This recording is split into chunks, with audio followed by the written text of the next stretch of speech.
샬롬! 하나님의 말씀을 사랑하시는 능곡교회 성도 여러분 안녕하십니까? 정혜룡 목사입니다. 오늘은 헬로 이스라엘 세 번째 시간 쿰란 여행 티켓을 가지고 성도님들을 찾아뵙게 되었습니다. 먼저 지난 시간 데가볼리 여행 마지막에 나눈 퀴즈를 함께 풀어보겠습니다. 첫 번째 문제였죠. 데가볼리의 뜻은 무엇일까요? 정답은 3번 10개의 도시였습니다. 자, 두 번째 문제입니다. 라빠라 불렸던 데가볼리 지역은 어디일까요? 바로 4번 필라델피아입니다. 모두 다 정답 맞추셨죠? 마지막 세 번째 문제. 거라사 광인에게 들어갔던 귀신의 정체는? 과연 어떤 귀신이 들어갔을까요? 돼지 귀신? 아닙니다. 정답은 2번 군대 귀신이었습니다. 자, 이렇게 데가볼리에 대한 퀴즈를 마치고 다 함께 쿰란으로 떠나볼 시간입니다. 20세기 고고학의 최대 발견이라 평가받는 쿰란. 1947년 한 양치기 소년에 의해서 발견되었는데요. 자, 그러면 이 쿰란이 어떤 의미를 가지고 있는지, 우리가 왜 기억해야 하는지 함께 여행을 떠나보도록 하겠습니다.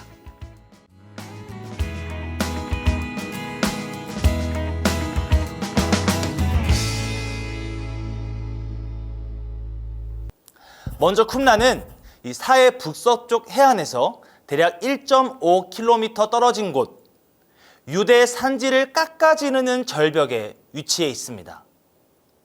지금은 차를 타고 들어갈 수 있지만 과거에는 광야를 통해서만 지나갈 수 있는 아주 외진 곳에 위치한 동굴이 바로 쿰란입니다. 그 옛날 쿰란의 위치는 이 사람이 작정하지 않고는 찾아볼 수 없는 곳이었는데, 여리고부터 사해를 따라 엔게디 방향으로 가는 사람들은 있을지언정 그 사람들의 왕래가 이 광야 안쪽으로 이어지는 사람들이 많지는 않았습니다. 유대 광야의 절벽 아래에 있었던 공동체 마을에 들어오는 것이 쉽지 않았던 것이죠. 그래서 쿰란은 AD 70년 예루살렘의 멸망 이후 역사에서 사라집니다. 사람들에게 잊혀진 것이죠. 이렇게 사람들의 기억에 사라진 쿰란, 1947년 양치기 소년에 의해 우연히 발견됩니다. 당시 이스라엘 놀이 중에 하나는 이 돌던지기였습니다. 양이나 염소를 방목하고는 남는 시간에 돌을 던지며 놀았던 것이죠. 평소에 하던 대로 돌을 던지던 소년은 저 멀리 보이는 동굴에 돌을 던지기 시작합니다. 그리고 몇 번의 시도 끝에 돌을 넣는 데 성공하죠. 그런데 동굴로 들어간 돌이 아주 특이한 소리를 냅니다.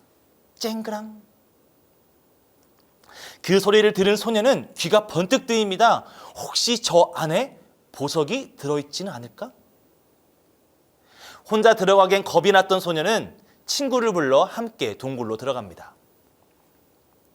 하지만 그 동굴에는 금은 보화나 보석이 아닌 항아리와 두루마리가 전부였습니다. 소년은 실망했지만 그 두루마리라도 돈이 되지 않을까 하는 마음에 몇 장 챙겨서 나옵니다. 그리고 곧장 베들레헴 시장에 있는 상인에게 두루마리를 팔죠. 상인 역시 그 두루마리의 가치를 알아보지 못했습니다. 그래서 두루마리를 가지고 이 수리아 지역의 성 마가 수리아 수도원을 찾아갑니다. 다행히 그곳의 대주교가 두루마리에 적힌 언어가 고대어인 것을 알아봅니다. 대주교는 곧장 두루마리를 전부 구매합니다. 이 고대어인 것을 알아봤지만 대주교는 내용까지 읽을 수는 없었습니다. 그래서 예루살렘 대학의 교수에게 두루마리를 보내죠. 교수는 이 두루마리가 성경이 필사된 물건임을 알았습니다. 그리고는 오늘날의 모습처럼 동굴에서 발견된 두루마리들은 박물관에 보관하게 된 것입니다.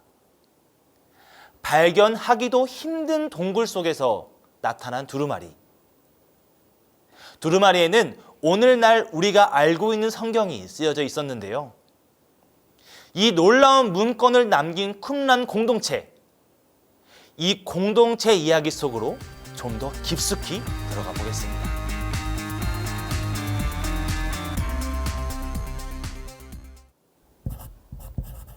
시간은 페르시아의 왕 고레스 시대로 거슬러 올라갑니다. 바벨론이 무너지고 페르시아의 왕 고레스는 혁신적인 칙령을 발표합니다. 바로 고레스 칙령이지요. 그 덕분에 유대인들은 그들의 고향 유대 땅으로 돌아오게 됩니다. BC 538년 스룹바벨을 시작으로 느헤미야, 에스라까지 성정과 국가의 체계를 다시 세우기 시작합니다. 그리고 이것은 유대교의 시작이 되었습니다. 타국에서 오랜 시간 포로 생활을 했던 그들은 하나님에 대한 훨씬 더 강력한 믿음을 기반으로 이 유일신규적 신앙체계를 세웠는데요. 이때부터 유대교는 예루살렘을 중심으로 하는 새로운 시대를 맞이하게 됩니다. 그렇게 시간이 흘러 유대 땅에 알렉산더가 등장합니다. 알렉산더는 별다른 힘을 들이지 않고 BC 332년 예루살렘을 비롯한 그 일대를 점령합니다. 사마리아와 예루살렘은 스스로 항복하는 것에 그치지 않고 이 알렉산더의 페르시아 점령이 하나님의 뜻이라며 추켜 세우기까지 합니다. 사실 알렉산더 왕에게 이 유대 지역은 큰 관심이 가는 지역이 아니었습니다. 때문에 그리스부터 인도까지 이어지는 이 도로와 문화의 연결 사업에도 유대 땅은 전혀 관심을 받지 못했습니다. 이 유대가 복잡해진 것은 알렉산더 대왕이 죽고 난 뒤부터입니다. 알렉산더 대왕의 후계자들이 서로의 땅을 나누고 평화롭게 지내는가 싶더니 서로 치고받고 영토 전쟁을 벌이기 시작하죠. 이 시리아와 유대 일대는 그들의 대표적인 전쟁터였습니다. 이때부터 유대 땅의 고생길이 시작됩니다. 초창기 남쪽 이집트의 프톨레미 2세 때엔 70인역이 탄생하게 될 정도로 안정적인 시기를 보냅니다. 하지만 북쪽 시리아의 셀류키드가 강성해짐에 따라 이 양 강국 사이에서 눈치 보는 신세로 전락하게 되죠. 그리고 셀류키드의 안티오쿠스 4세 때에 본격적인 강탈이 시작됩니다. 이 왕은 유대 역사상 가장 포악한 이방의 왕이었습니다. 이 안티오쿠스 4세는 자신들의 문화인 헬라 문화가 가장 우월한 문화라고 생각했던 사람이었습니다. 과거 일본이 우리 민족에게 펼쳤던 민족 말살 정책과 상당히 유사한 정책을 펼치는데요. 먼저 유대적인 예식과 의식을 완전히 금하고 헬라식 의식만을 가능하게 했습니다. 그리고 하나님의 제사를 드리는 예루살렘 성전을 자신과 제우스를 위한 장소로 바꾸어 버립니다. 과거 일본의 정책과 정말 비슷하죠? 여기서 더 비슷한 모습을 찾아볼 수 있습니다. 바로 친일파와 똑같은 유다 내에서의 협조 세력이 있었습니다. 당시 예루살렘의 대제사장은 정통성이 있는 오니아스 집안이 쭉 이어가고 있었습니다. 이 가문은 솔로몬 시절부터 이어져 온 사독 계열의 정통성 있는 가문이었습니다. 안티오쿠스 4세 당시의 제사장은 경건하고 정통주의자인 오니아스 3세였습니다. 오니아스 3세는 아무리 안티오쿠스 4세가 회유해도 흔들리지 않았던 인물입니다. 이 고민하고 있던 안티오쿠스 4세에게 형의 자리를 시샘했던 그 오니아스 3세의 동생 야손이 접근하기 시작하는데요. 이렇게 자신에게 협조적인 인물 야손을 대제사장의 자리에 앉혀놓곤 빠른 속도로 헬라 문화를 전파합니다. 경기장과 학교를 헬라식으로 새롭게 세웠고 모든 문화를 헬라법으로 제정했습니다. 심지어는 이 젊은이들의 복장을 헬라식으로 입도록 하였습니다. 이렇게 야손이 활발한 정책을 펼쳤지만 안티오쿠스 4세에게는 만족스럽지 못했습니다. 그리고 안티오쿠스 4세는 자신의 마음대로 정통성이라고는 조금도 찾아볼 수 없는 멜레나오스에게 제사장직을 넘겨버리는 것입니다. 그리고 그때부터 본격적인 예루살렘의 헬라 도시 만들기가 시작됩니다. 당시 셀류키드의 강압적인 정책, 그리고 친헬라파 지도자들의 극단적인 행위들은 유대인들의 마음에 분노를 사기 충분했습니다. 그리고 그것은 결국 물리적인 저항, 독립운동으로 발전하게 됩니다. 우리의 선조들의 독립운동처럼 당시에도 유대의 독립을 위해 애쓰던 사람들이 있었습니다. 그 독립운동의 중심에 마따디아 가문이 있었는데요. 이 마따디아 가문은 오래된 조상의 이름을 따서 하스모니아 가문으로 불렸습니다. 이 말고도 또 다른 유명한 이름이 있었습니다. 바로 그 가문 중 가장 유명한 셋째 아들 마카비의 이름을 따서 마카비 가문으로 불리기도 했습니다. 그들은 유대교의 정통성과 보수적인 신앙을 기반으로 안티오쿠스의 강제적인 헬라화 정책에 반발하였습니다. 마따디아 가문은 병력을 조직한 후에 광야로 나아가 본격적인 투쟁을 시작하는데요. 흔히 마카비 혁명이라고 불리는 이 독립운동은 뛰어난 게릴라 전술을 기반으로 곳곳에서 승리를 거머쥐게 됩니다. 그리고 마침내 BC 154년 12월 25일 예루살렘 성전에서 제우스 제단을 파괴하고 유다의 제사장들이 유대교식 제사를 드림으로 혁명은 성공적으로 마치게 됩니다. 그리고 이날을 유대인들은 하누카라는 기념일로 지금도 지키고 있습니다. 마카비 혁명이라 불리기 했지만 사실 마카비는 혁명의 성공을 보지 못하고 도중에 죽게 됩니다. 그리고 뒤를 이어 마따디아 첫째 아들인 요나단이 혁명군을 이끌었고 독립된 나라로의 체제를 갖추기 위해 최선을 다합니다. 마침내 BC 152년 백성들의 환호 속에서 요나단은 예루살렘 성전의 대제사장으로 올라갔고 유대 일대의 통치자가 되었습니다. 이것이 바로 하스모니아 왕조의 시작이죠. 여러분, 요나단이 대제사장이 된 사실을 꼭 기억해 주시기 바랍니다. 이 요나단의 위상을 살펴볼 수 있는 역사적 기록이 있는데요. 과거 왕들이 모이는 자리에 이집트의 프톨레미 6세와 셀류키드의 권력자였던 알렉산더 발라스와 함께 왕을 상징하는 자색 옷을 입고 등장했다는 기록이 있습니다. 요나단은 이처럼 양 국가의 왕들에게 왕으로 인정받았던 사람이었습니다. 이 요나단의 특기는 시소타기였습니다. 남쪽의 프톨레미, 북쪽의 셀류키드의 경쟁심을 자극하며 자신만의 영역을 확장해 나갔는데요. 그러나 이러한 시소타기 외교술은 결국 좋지 않은 결과를 이끌어내죠. 셀류키드 왕을 자극한 요나단은 안티오쿠스 6세에게 최후를 맞이하게 됩니다. 이어 요나단의 자리를 마따디아의 가문의 남은 둘째 아들인 시몬이 이어받습니다. 마따디아 가문이 얼마나 대단했는지를 볼 수 있는 대목이죠. 시몬 역시 훌륭한 정책을 펼쳤고 시몬의 때에 비로소 셀류키드에게 내던 세금을 더 이상 내지 않게 됩니다. 이제부터가 실질적인 독립국가로의 유대의 시작입니다. 이때부터 시몬은 자신들만의 연도, 자신들만의 화폐 등을 새롭게 만들었는데요.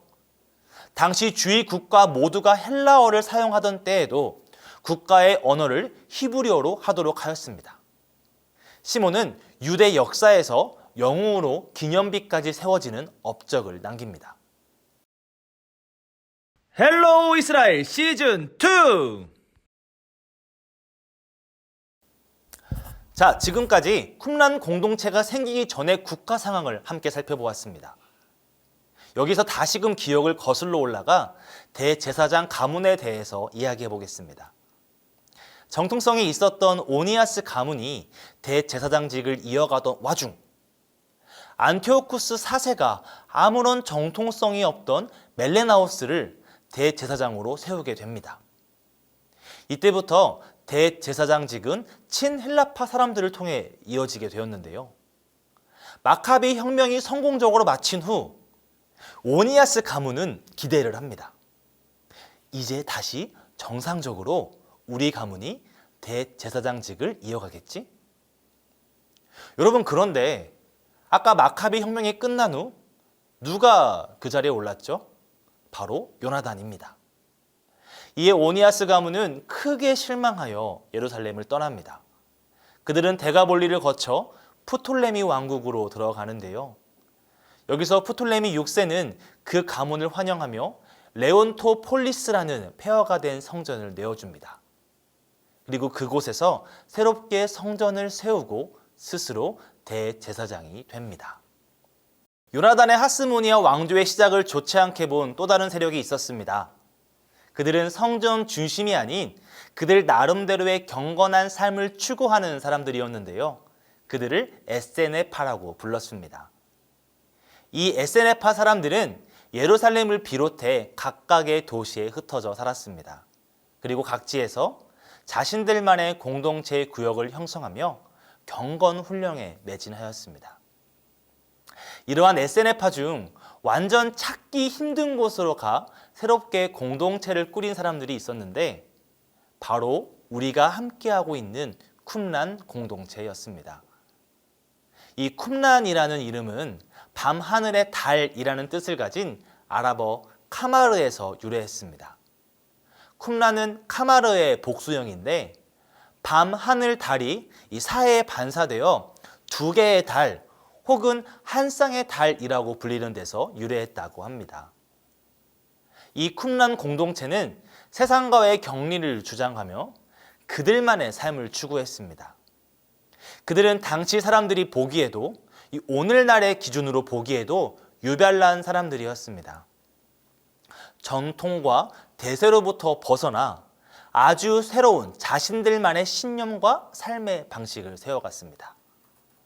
그곳에서 그들 나름대로 하나님을 향한 신앙생활을 했습니다. 성경 필사, 정결, 예식 등 그들은 최선을 다해 삶을 지켜갔습니다. 그렇게 새롭게 자신들의 공동체에 합류하는 사람들에 대해서는 매우 엄격한 기준이 있었는데요. 무려 3년 동안의 고된 과정을 통과해야만 했고 그 과정을 통과했더라도 공동체의 규율이나 기준을 벗어나면 일원이 될 수 없었습니다.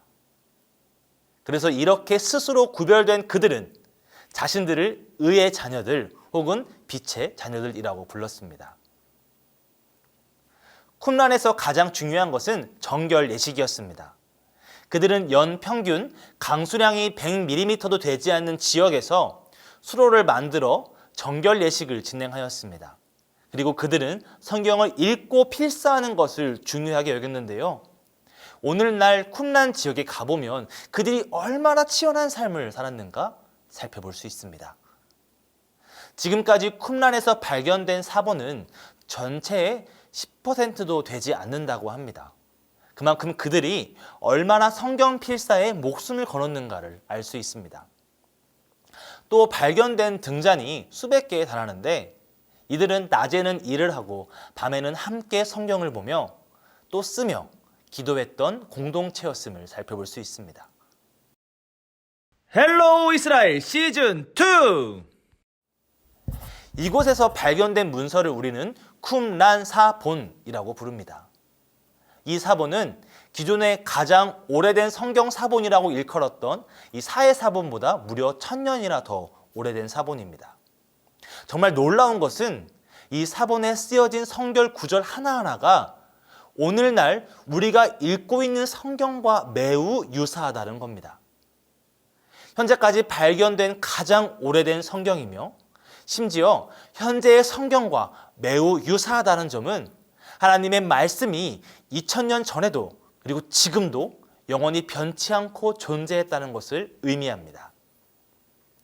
나아가 쿰란 지역은 이 신약 성경에 큰 영향을 주었다고 추측되는데요.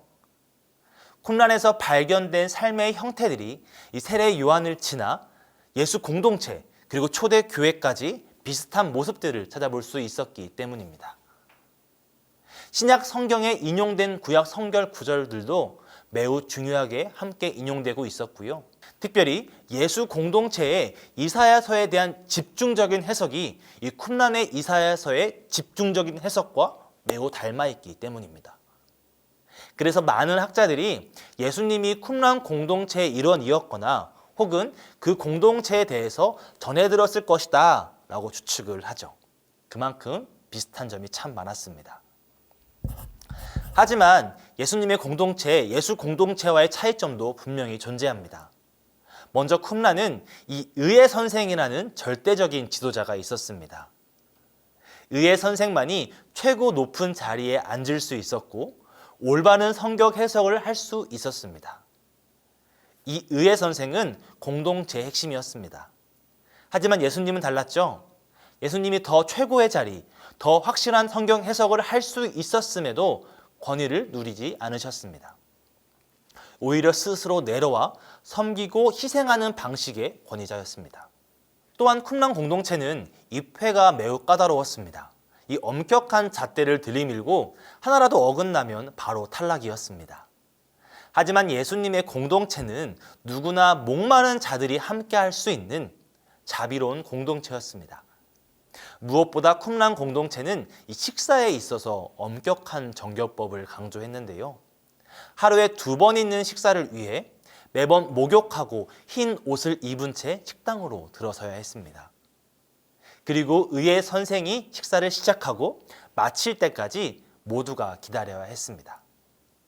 하지만 예수 공동체는 이 정결법을 통과한 유대인들만의 공동체가 아니었습니다. 예수 공동체는 온갖 죄인들과 이방인들과 세리와 창녀들이 함께할 수 있는 그러한 공동체였습니다. 예수님 스스로가 죄인들의 집을 드나드시며 그들과 식탁의 교제를 나누셨습니다. 예수님은 누구에게나 식탁을 개방하셨고 그 식탁의 교제를 통해 하나님 나라의 비전을 선포하셨습니다. 예수님은 쿰란 공동체의 정신을 이어받아 점차 완성시켜 나가신 것입니다.